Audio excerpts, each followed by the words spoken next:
The Lions' victory last night versus the Tampa Bay Buccaneers in a really good game. And that's what we're going to talk about, maybe a little bit about, the games going down the road, because the Lions' schedule, man, oh man, after this Ravens game, it's really looking good for Detroit.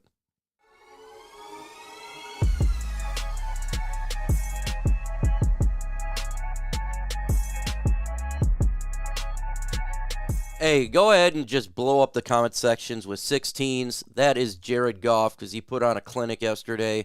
Shout out to him. So go ahead and put 16s to chat. Show this man some love here, because he is playing outstanding football right now. Jared Goff is definitely a winner on my list.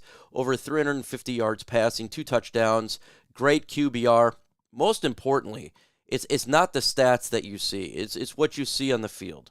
And this guy is standing in the pocket all the way till he gets hit. He is not scared. This guy has got guts. And that's the reason some of these balls are so effective, because some other quarterbacks may run out or throw off their back foot when they're getting charged by a defender or nearly get hit. They're a little bit nervous. Jared Goff's not. He's standing in there and just slinging it.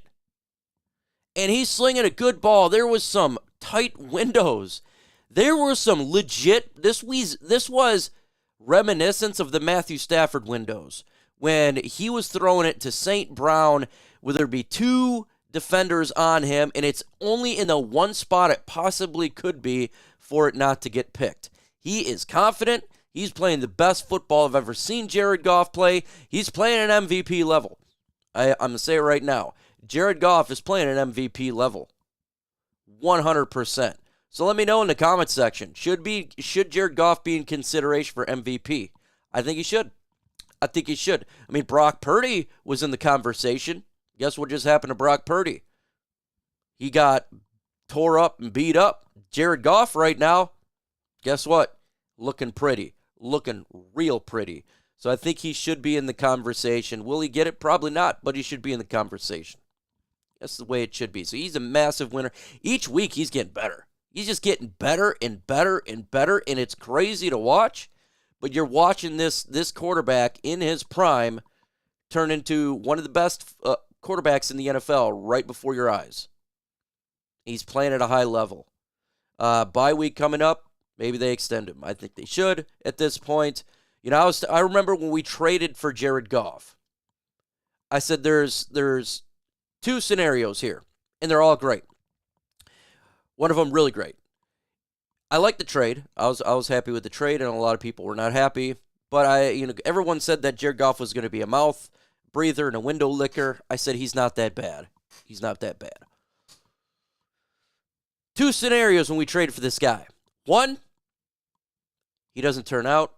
You got 2 first-round picks and a third-round pick. You get your quarterback in the draft. That's great. So it's a win, right? You get a young quarterback.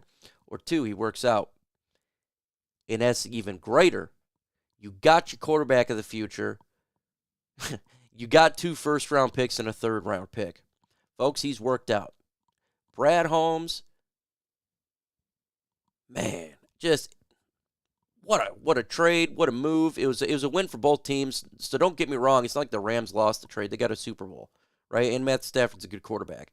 But Jared Goff is exactly what we need. He is a gritty SOB, stands in the pocket, he fights back. I love it. Man, what winner of this game. Best game I've seen him play. I think I'm going to go ahead and put it, this was the best game I ever seen him play. In a Lions uniform. I'm not going to say forever, but this was a great game for him. Massive winner on my list. St. Brown, he was just getting first down, over 120 yards receiving. The blanket continues. St. Brown is a beast. What a draft pick. The Dern over there, he said this before the draft. He talked about how you have to get St. Brown. He talked about it for 9 months straight. Every time I had him on, and he was correct. This St. Brown is a top 10 wide receiver. He is physical. He'll take the hit. He is great after yak. phenomenal game. And he's not even 100%. He's banged up. But it doesn't matter because he's grit, man. He is Hines Ward 2023. That's what he reminds me of. Talk about Hines Ward and how he hits and stuff like that. How about Craig Reynolds? How about Craig? Matt Derry says, come on, Craig, 100%. Craig Reynolds, the hit. I'm going to knock you out. Mama said knock you out. That block was sick. You lose Montgomery due to injury. There wasn't even that much concern. I know I wasn't. I was like, that sucks. We got Craig. We got an offensive line. Craig does it. The depth on this team is a winner on my list. The depth on this team. Everybody steps up. Everybody. This team competes, man. I've never seen anything like it. A starter goes down, a backup comes in, and it's like it's no different. No different. These guys are playing out of their minds. And they're very confident. Will Harris, man, 2 games in a row, I thought he did good. Did he get beat up sometimes? Yeah, of course. But he makes the big play with the interception. Turnovers win games. That's a big play. Jerry Jacobs, did he get beat sometimes? Yeah, but he's playing solid. These were 2 good wide receivers. Holy cow. These were good. This is one of the better combinations of wide receivers in the NFL with Mike Evans. Okay? I showed you the breakdown this week. Lions' defensive line is stopping the run as a winner. Not even 50 yards rushing again. I've never seen anything like this. I'm going to assume, I haven't looked at the stats, but after we're back to number 1 run defense, I'm pretty sure we are. I'm just going to put that in there. My God.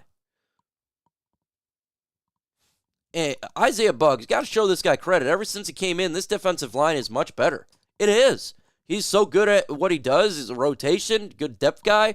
John Kaminsky, and guess what? Joshua Pascal's on his way back, folks. Couple more weeks and we got a bye week. All these injuries that we've had, they're going to get some rest here soon.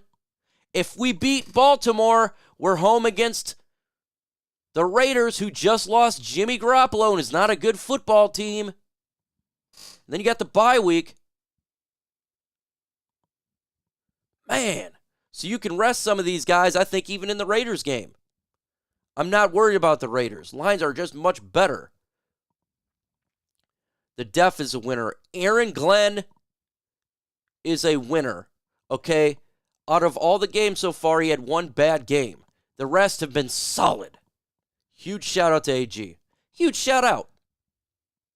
Huge shout out. I love redemption.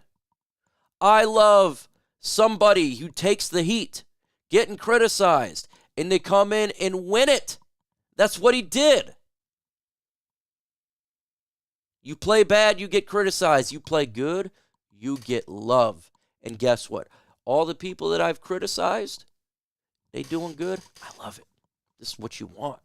I don't want a single Lion to fail. Not a single one, from the number 1 best player on our team to the last spot for the practice squad. I want them all to be solid, because when you have that, you have a great team. And they're playing great. And again, I don't expect some of these backups to be the best in the world. No, they're backups. But if you're getting the best out of them, that's a victory. And that's a testament to this coaching staff. They're getting the best that they possibly can out of these players. So you're going to have players that may not play the greatest in the world. Sam Laporta didn't have the greatest game. Guess what? He caught a critical catch. And he's banged up, calf injury. Just amazing. Just amazing to watch this thing. I mean, we had Awasika over there at left guard. Was there a little bit of issues on the offensive line? Yeah, we had a hard time running. I guess a great run defense in a great defense. Tampa Bay is not a scrub defense. and you put up 20 points against a team's offense that is averaging 17. So if you get above their average, good chance you win. That's what they did. I don't expect it's got to be the greatest guard in the world. No, solid, just hold it down. That's the point of a backup. Get the best out of you. When there's injuries, just hold it down. And it's everywhere on this whole team. Every position is like that. Guard, offensive line, quarterback. If Jared Goff goes down, you feel like Teddy Bridgewater can hold it down. Right? Same thing with the defensive line, the backups and the linebackers. And speaking of linebackers, Alex Anzalone, Jack Campbell was studs in this game. Alex Anzalone is crazy right now. Just crazy. He's going cray-cray. Jack Campbell had a great game. Jameson Williams. A lot of people want to trade J-Mo. I said be patient. You give young players time. Derek Barnes, it took 3 years to get into his own. Jameson Williams have not played a lot due to the injuries last year and due to the suspension this year. He made that drop, which was a bad pass because that is not on Jared Goff's fault, right? He was getting hit. He threw it as best he could. But it did touch his hands. When a football touches your hands, a wide receiver, you got to catch it. Way to do right after that. Touchdown catch. Adjusted to the ball, moved his head 2 times, caught the football, touchdown. Give him some time, folks. DJ Chark, it took a half a season and him and Jared Goff to get on the same page. Okay? DJ Chark last year was not good the first half of the year. Second half, he was great with Jared Goff. And it's starting to click. And if you noticed, this is what I said when this touchdown happened. You're going to notice the defense changed because they have to account for that speed. The defense changed. The Lions' offense was picking them apart after that point. Their wide receivers open. St. Brown was wide open because you have to account for that speed. And guess what? Now defense is going to look at Jameson Williams, and they're going to have to account for that. And it's going to open up St. Brown. It's going to open up Laporta. It's going to open up Reynolds and Khalif Raymond. It's going to open up the run game because of his speed. That's why you keep him. Winner on my list is everybody. This whole damn team's a winner. You went on a road against a 3-1 Tampa Bay Buccaneers, a good team, and you beat them. Yeah, and they didn't get a touchdown. 2 field goals.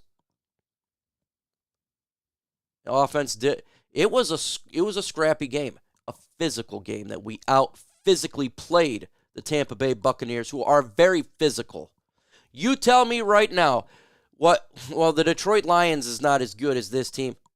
They can compete with anybody. Right now, you put them in San Francisco together, they can compete. They can compete. Lions can travel, too. Right now, they're 5-1. 49ers 5-1. The Eagles are 5-1. The Lions we're not trying to win the NFC North at this point. We're trying to win the number 1 seed in the NFC.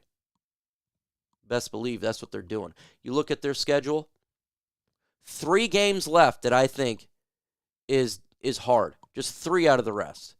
I think that they're going to be favored in every game besides this Ravens one coming up. And I think the Lions beat the Ravens on Sunday. There's 2 teams left in the schedule that I think is going to be difficult, but the Lions should win it. They should be favored still, and that's the Chargers, and that's the Cowboys. Other than that, you got the Vikings twice, you got the Bears twice, you got the Denver Broncos. There's a lot of bad teams on this list. If the Lions beat Baltimore, we have a legit shot to get that number 1 seed. A legit shot. Remember when Dan Campbell said all roads lead through Detroit? Dan Campbell wasn't lying. All roads lead through Detroit. All roads lead through Detroit. Folks, blow up the comment section. Celebrate. Lions are 5-1. Let's get this game going. Adios.